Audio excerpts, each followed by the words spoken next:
Gente, um detalhe aí nessa reportagem chamou muito a nossa atenção. Vamos lá. O pai e a mãe não tinham nenhum acordo sobre a guarda da filha, nada oficializado. E isso nunca nem foi discutido entre eles. Você viu a mãe falando. E agora a gente vê o desespero dessa mulher. E é claro, né? A gente se coloca no lugar, quem não ficaria desesperado?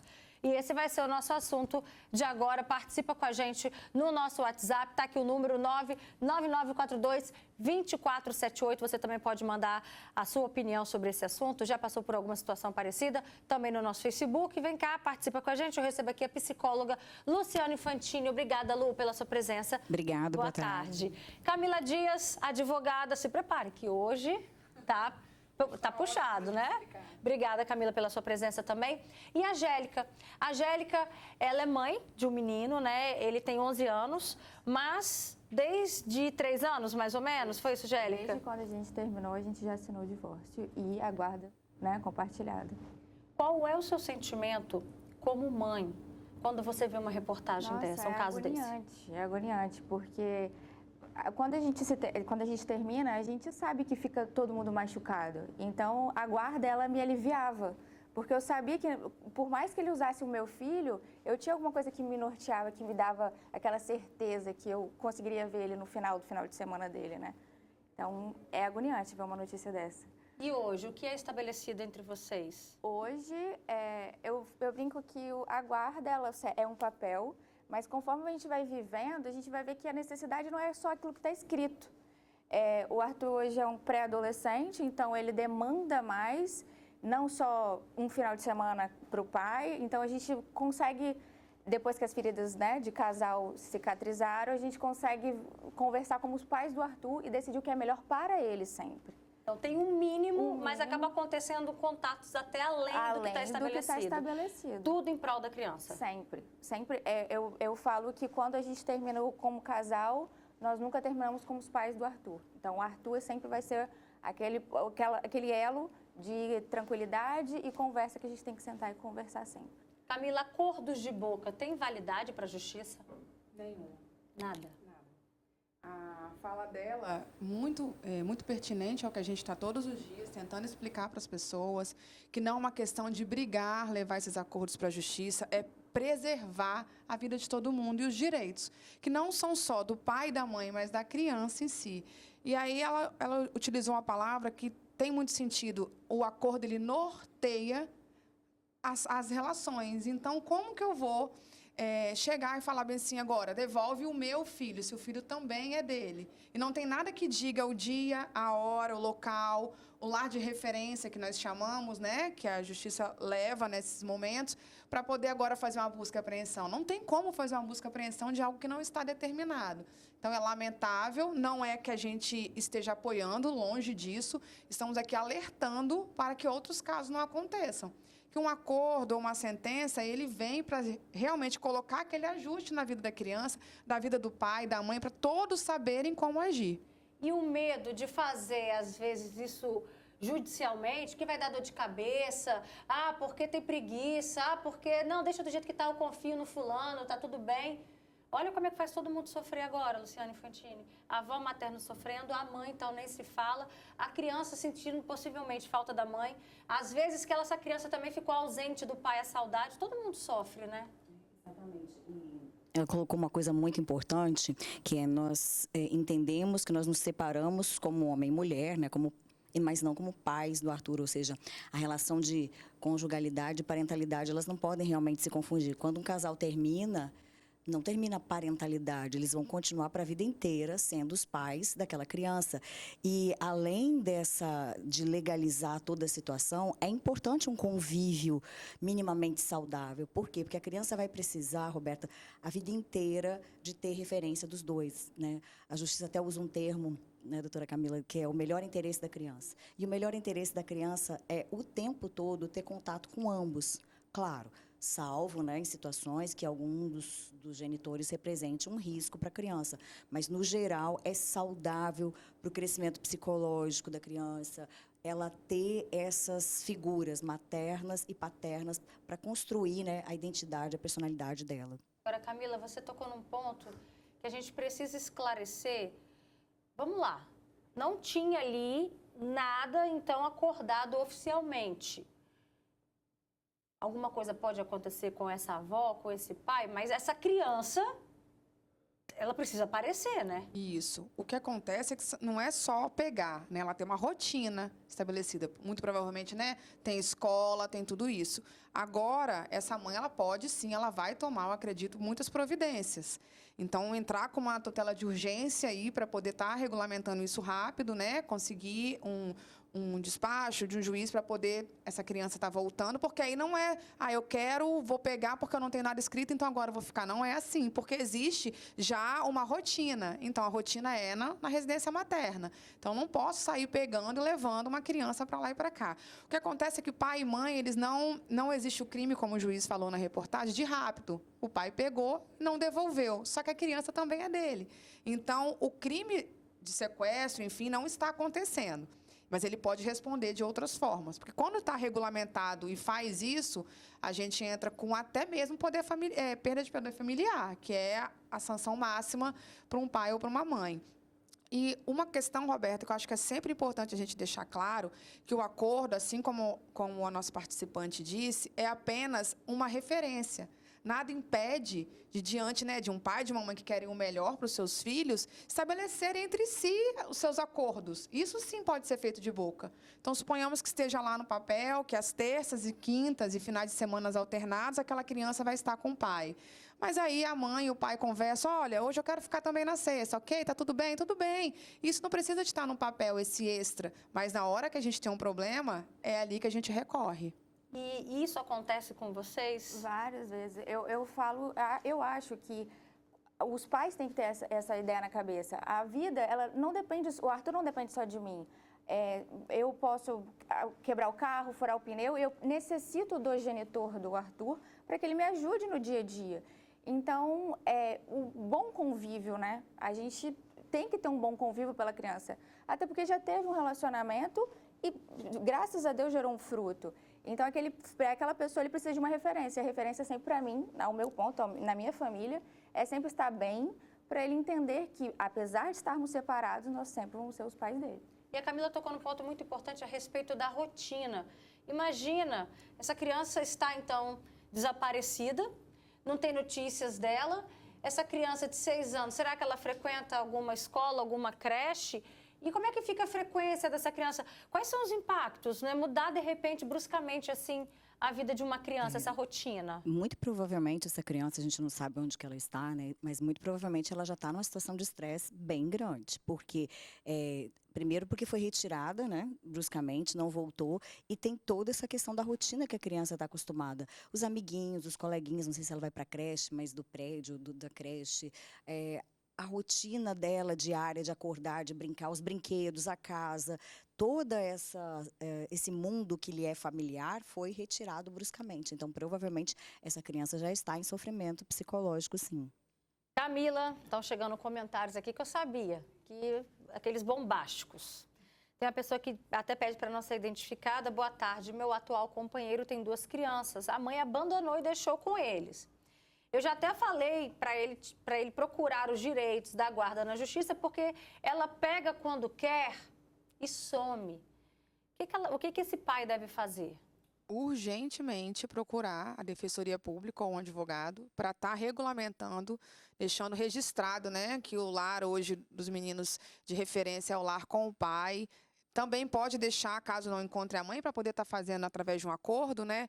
Também narrando esses fatos de que, né, a genitora aparece esporadicamente, porque não é só chegar a hora que quer, né? Existe uma rotina, existe um período.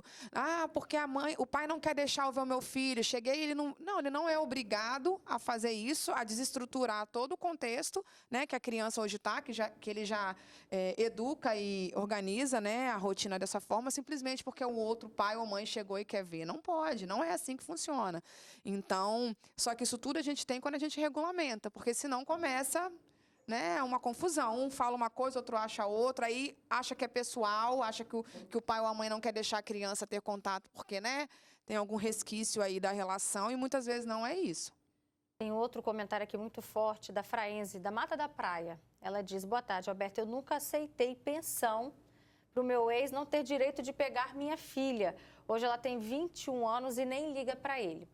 A gente já até uma vez abordou esse ponto aqui no programa. Vamos deixar claro, né, doutora, que esse é um direito da criança, né? Essa fala da participante, ela é muito comum. Eu escuto isso de muitas mães, principalmente, né? Que, não vou nem na justiça falar sobre pensão, porque ele vai querer conviver. Uma coisa não tem a ver com a outra. Você pode, inclusive, ter regulamentado a pensão e a convivência, ele dever a pensão, que a gente também não aceita, a gente tem meios para poder recorrer a esse débito, mas não pode impedir o contato. Porque faz parte, né? A doutora Luciana também explica sobre isso, da saúde emocional dessa criança. Existe uma história familiar que muitas vezes não é nem com o pai só que ela vai conviver, mas também tem seus tios, seus primos, todo seu lado paterno, né? Então, assim, por mais que tenha, entre aspas, ela acredita dado certo dessa forma, e hoje a filha não queira o contato, as crianças e os adolescentes não podem ser impedidos de ter esse acesso. Tá certo. Gélica, nessa situação que você contou agora para a gente, que hoje vai até além do que está estabelecido no papel, sempre foi assim, desde o início da separação, Não. ou foi aos poucos? A guarda norteou isso nesse começo, porque nosso divórcio, como qualquer um, não foi fácil, mas a gente tinha a guarda ali. Então, a gente seguia exatamente ali. Conforme a gente foi crescendo, né, amadurecendo, a gente foi entendendo que a briga de casal ficou para o lado, até o papel da guarda ficou para o lado, e a gente foi vendo as necessidades que demandavam o nosso filho. Então, a gente precisou, naquele momento de raiva, de tudo, a gente precisava da guarda, porque aí seria o bem do Arthur escrito no papel. E isso fez diferença? Isso faz diferença para o Arthur? Faz super, porque ele convive com o pai, hoje ele tem uma irmã, que ele convive com a irmã. A gente brinca, ele fala assim, mãe, às vezes você fala do meu pai como se você gostasse ainda do meu pai. Eu falo, eu não gosto, assim, como você, como marido e mulher, mas eu gosto por ele ser seu pai, a figura que te trouxe, né, que me deu a você. Então, assim, ele cresce vendo essa parceria entre eu e o pai dele, não como marido e mulher, mas como pais dele. Nossa, que lindo isso. Faz com que ele cresça vendo isso. E hoje a gente tem uma outra família, o pai também, e aí ele vê eu acho que hoje em dia a gente vê que o casamento terminou, mas a parceria para a criação dele continua e ele vai fluindo bem. Qual a importância para a criança ouvir isso da mãe? Ver isso de fato acontecendo na prática, tanto que foi uma percepção do próprio filho falando, mãe, você ainda gosta do meu pai? Gosto, mas não dessa maneira, né? Como ser humano, foi ele que te deu a vida também. Eu fiquei até emocionada, assim, de ver que tem pais tão maduros e que sabem conduzir a situação mesmo após uma separação. Isso não é comum. Deveria ser o normal, deveria ser o natural, mas não é comum. E isso requer maturidade, né, de você colocar os interesses da criança em primeiro lugar, não as brigas do casal. E você trouxe uma coisa que eu acho importante, que é a questão da raiva. Com certeza.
Tomado uma uma providência urgente, né? E cabe à avó, ao pai, já que estão com essa informação, em buscar ajuda. Vai ao Conselho Tutelar, Delegacia da Criança e do Adolescente, para poder averiguar isso, né, o mais rápido possível, porque aí nós estamos falando já de um crime. Então, já ultrapassa toda essa esfera aqui de convívio. E voltando para o caso da reportagem, essa avó que também estava sem ver a criança, ela também devia estar ali morrendo de saudade, né? A avó também tem direito à guarda do neto? Tem, em alguns casos, né? A regra são os pais, porém existem muitos avós que têm as guardas provisórias de seus netos por muitos motivos, né? Às vezes até mesmo abandono de alguma forma dos seus genitores. Tem muita avó que cria o filho e o filho, né, não está presente, pais que moram longe ou relações conflituosas, então eles preferem deixar ali a criança com os avós. E a gente já falou sobre isso também aqui, né, Roberta, que ainda assim, mesmo sendo os avós, precisa regulamentar. Qualquer pessoa que seja responsável pela criança e pelo adolescente precisa, porque vai uma hora acontecer, infelizmente, a possibilidade de algo dar errado por não ter um acordo é muito grande. Olha só esse outro relato de uma pessoa, até pede para não ser identificada. Boa tarde, eu tenho um filho de 13 anos e quando ele vai para a casa do pai, ele fala que ele não quer voltar. Relata que quer ficar com o pai. Teve várias conciliações e só pensa em me atingir. Aí essa pessoa pergunta, ele sofre? Né? A gente não entendeu muito bem a pergunta, mas nesse caso, 13 anos, como que a mãe lida com essa situação, Luciane? Ah, tá, os pais são separados, ele vai para a casa do pai, ele prefere estar com o pai. E a mãe se sente atingida. Roberta, a gente tem que entender assim, que quando a criança vai ficando mais velha, ela tem as preferências. E é um pouco normal o menino querer essa proximidade maior com o pai, justamente pela questão de ser, né, do mesmo sexo, ter afinidades. E eu não creio, pode ser, né, que seja um caso de alienação parental, mas eu creio que não é. Às vezes é própria opção do menino. Isso não significa que ele esteja atingindo a mãe, né, mas ele está descobrindo ali as afinidades masculinas, se identificando com o pai. Isso, a mãe tem que ter maturidade também de até entender que ele vai ficar mais velho e ele vai ficar um pouco mais próximo do pai e está tudo bem, porque se o pai for uma pessoa de bom caráter e tudo, que bom que ele vai ter essa referência, né? O Arthur está com quantos anos? 11 anos. 11. Você percebe essa fala dela, essa proximidade? Agora, futebol, esse clima de futebol e tudo mais, eu não entendo. Então, ele vai para o pai. Eu brinco que ele conversa mais com o pai nas redes sociais, no WhatsApp, do que comigo. Ele manda mais vídeo para o pai do que para mim. Por causa da afinidade, porque entende, porque tem mais assunto. E é entender que essa fase, ele é homem, ele precisa dessa figura que é o pai, eu falo que eu percebi, caiu a minha ficha quando eu fui ensinar o Arthur no banheiro. Que eu pensei, cara, eu sou mulher, eu preciso do pai do Arthur ali naquele momento. E aí eu falei, cara, não, eu vou largar esse meu feminismo, esse eu não preciso de você, e entender que meu filho, ele precisa daquela figura. E é bom ter aquela figura. E até pra mãe, né? Eu acho que as mães têm que entender que você não consegue abraçar o mundo. Às vezes você precisa do pai, do genitor. Tem uma questão, Roberta, também, que o adolescente, ele passa por fases. Um dia quer uma coisa, outro dia quer outra. Então, às vezes eu enfrento, né, as mães, os pais. Ah, ele falou que quer morar com o pai, aquele desespero, né? Calma. Da semana que vem ele já não quer outra. Eles tendem a querer onde eles estão mais confortáveis. Então, a mãe tá ali todo dia, é a mãe quem briga, é a mãe quem coloca para estudar. E na parte do pai, no final de semana, vai bater uma bola, jogar um videogame. Então, muitas vezes, é só um momento, né? E aí eu acho interessante botar o pai na rotina. Porque aí, no só essa parte do pai.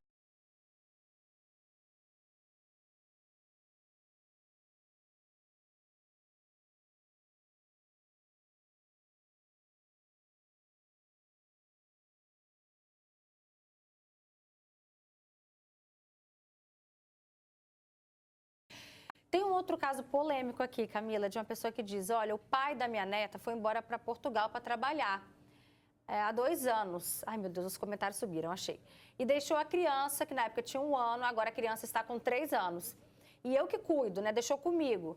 Só que o pai nem sabe que está comigo, pois nem procura saber da criança. Mas a gente tem medo de quando ele vir ao Brasil, ele querer a criança. Complicado esse caso, né? É a avó essa? Deu a entender que é a avó, é isso Então, mesmo. essa avó, né, que está nos assistindo, pode procurar, vovó, a defensoria, um advogado, para regulamentar. Não quer dizer que ela é sua, é uma guarda provisória, até porque também precisa dessa guarda, porque você precisa responder por essa criança. Então, aquilo que a gente já falou, se tiver que ir no hospital, mudar de escola, já que é a vovó que está cuidando, não tem, né, o pai ou a mãe que esteja respondendo, pode fazer isso e muito provavelmente consegue. E aí, se esse pai retornar, aí ele vai ter que também correr atrás desse direito. Luciane Fantini, agora é para você, hein? Boa tarde. O que eu faço quando a mãe fala para a criança que ele tem 2 pais? Sendo que nesse caso eu sou presente. Nós já abordamos até esse assunto aqui no programa. Pelo visto, esse pai não fica confortável com essa situação. Roberta, mas nenhum pai ficaria, né? Porque se a gente for pensar, é o que nós falamos anteriormente, acabou a relação de casal, mas os pais são, ainda mais se o pai é presente, eles estão ali, né? Então, não é bacana falar que tem 2 pais. Ainda mais se tratando de um pai presente, que é o que ele alega. Exatamente, não é legal, né? Ele não tem 2 pais, ele tem o pai dele, a mãe, e tem lá, sei lá, o titio, você não quer chamar de padrasto, que às vezes as pessoas não gostam, né, dessas palavras. Tem Mas titio, vale que uma tem fulano. conversa, então? Sim, é importante. É importante conversar com essa mãe para as coisas ficarem esclarecidas, porque ela pode, a mãe no caso, né, querer substituir o parceiro. Isso, ok, mas jamais o pai da criança, isso não é insubstituível, a menos que fosse um pai ausente, que tivesse morrido ou qualquer outra situação. Mas se é um pai que está ali presente, com certeza ele ficaria chateado, né? E com razão. Olha a cabeça dessa criança, tem 2 pais. Confunde, né? Criança ainda não consegue ainda diferenciar essas coisas. Exatamente. Tem que trabalhar melhor aí essas questões. Agora, Angélica, a gente ainda trazendo vários pontos dessa reportagem que a gente exibiu, como que você lida em relação aos avós? Né, esse contato, essa convivência? A gente definiu logo quando a gente assinou o divórcio e junto com a guarda, que a parte da família dele, ele que regulamentaria e eu a minha. Hoje não, hoje se a avó paterna quiser ver, me ligar, falar, hoje ele está mais grandinho, ele consegue decidir se ele quer ir ou não, né? Então, assim, hoje é mais tranquilo. Antes era o pai que levava para a avó, o pai que conversava com a avó paterna e eu com a parte materna. Hoje não, hoje a gente consegue ter essa parceria mesmo. O Arthur decide, o Arthur, se ele quiser ir, ele vai. Se ele não quiser ir, eu ligo pro pai, tenta conversar, ver se ele quer ir. Aí a gente consegue ver se o Arthur quer ir ou não. E aí fica a escolha do Arthur. Camila, pra gente finalizar, se deixasse a gente fica aqui até amanhã, né? Tem alguma situação que ou o pai ou a mãe não conseguem ter a guarda do filho? Algumas, né? O direito de homens e mulheres, ele é, perante a lei, o mesmo, né? Porém, em casos onde a gente se comprove maus tratos, displicência na criação, na educação, na rotina, né? Então, assim, existem essas possibilidades, uma ausência, um abandono afetivo. Então, existe sim, Roberta. Tá certo. Olha, obrigada, viu, pela tarde tão produtiva, né, com tanta informação aí para as nossas crianças, que a gente consiga levar esse exemplo positivo aqui da Angélica para outros lares, para outras crianças, porque a gente precisa dar prioridade. Depois, lá na frente, o seu filho vai te agradecer. E o seu também.